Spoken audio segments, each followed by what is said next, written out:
quando se compara uma placa gráfica, seja Nvidia, AMD, whatever, normalmente na comparação de placas gráficas não se equaciona o DLSS barra FSR, não é?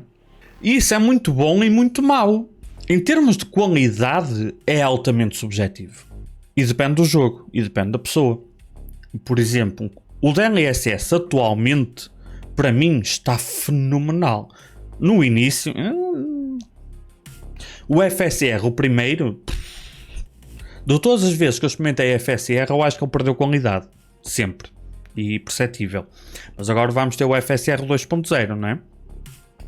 O DLSS no início, agora é uma delícia. É desempenho gratuito, não é? Quando o fator limitante é a placa gráfica, não é? Mas quando tu comparas desempenho, vais comparar com ou sem? Porque imagina que que há um jogo que uma placa gráfica da AMD tem 10% mais desempenho, imagina. Mas esse jogo tem DLSS.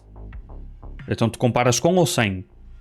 Porque o DLSS, dependendo dos settings, e se o fator limitante for a placa gráfica, tu ganhas muito desempenho. Percentualmente falando, é muito grande. Tu podes estar a jogar a 100 FPS e passas para os 150. Depende do jogo, não é? E depende de qual a opção de DLSS. Mas há situações onde tu ganhas muito desempenho e esse jogo não tem FSR. Então, nesse caso, onde estás a comprar uma Nvidia ou uma AMD, qual é que tem mais desempenho? A da AMD ou a da Nvidia? O que manda é como a pessoa vai utilizar. Isso podem vir com a teoria que é justo porque a feature está lá, portanto tem que se comparar. É injusto porque não funciona com a da AMD. E eu pessoalmente cago no fator justiça. O fator para mim é o fator prática. A pessoa que pagou e vai utilizar vai ativar, sim ou não. Isso é que é importante. Tudo o resto é opiniões. O que interessa é quem vai utilizar. E depois há uma cena ainda mais complexa que é, ok, tem, mas a pessoa não gosta. Por exemplo, o DLSS neste momento eu acho impossível alguém, a não ser que ponhas na opção de máximo desempenho possível, acho impossível alguém dizer que o jogo fica feio, até porque num teste cego, pelo menos nas duas opções mais altas de qualidade, eu aposto que em teste cego mais de metade das pessoas não iriam conseguir distinguir, não é? Em termos de qualidade de imagem, a diferença. Mas pode haver algum jogo, ou alguma pessoa em particular que não queira. O FSR, neste momento, a qualidade ainda perde muito. Pelo menos de todos os jogos que eu experimentei aqui, o FSR. Tanto com a AMD como em Nvidia. Mas isso também é subjetivo. E também vai mudar, não é?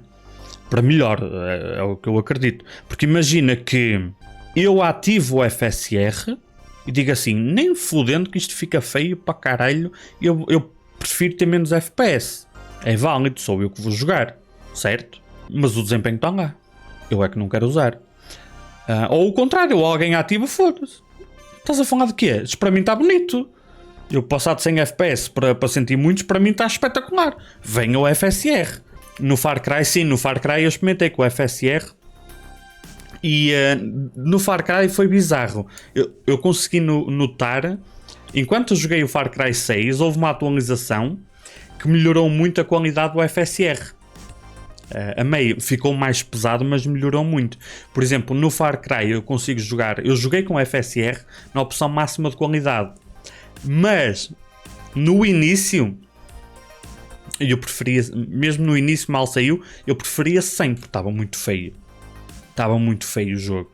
Depois saiu um update onde a opção de qualidade máxima do FSR, para mim eu já preferia o aumento de desempenho, aumentando mais a qualidade gráfica noutros settings, e depois ativar o FSR e ter esse... Ou seja, os FPS na prática iam dar ao mesmo, que o que eu fiz foi aumentar a qualidade gráfica noutros settings, porque eu joguei em 1440p, que ainda é um bocadinho pesado. Aumentei noutros settings, depois compensei com o FSR e acabei por gostar mais do resultado final. Mas é um bom exemplo. A primeira versão não havia setting que tu colocasses. Mas vai haver outras pessoas que vão dizer assim, foda-se, estou-me a cagar. Já está um bocadinho mais borratado. E agora? Então como é que se compara o desempenho das placas gráficas? Pois não existe uma solução. Não existe um método correto. Qual é o método correto? O método correto é quem está a utilizar, liga e desliga e vê. Opa, ganhei desempenho. E gosto da imagem, foda-se, eu quero este desempenho. Há quem ache feio, há quem não ative porque o fator limitante não está a ser a placa gráfica, não é? Ele quer jogar a 320 FPS, já tem tudo no low, a gráfica está a trabalhar a 60% ou 70%, não adianta ativar isso, que vai dar ao mesmo na prática, não é? Então, aí não se aplica o caso. Quer dizer, a comparação completa, não é?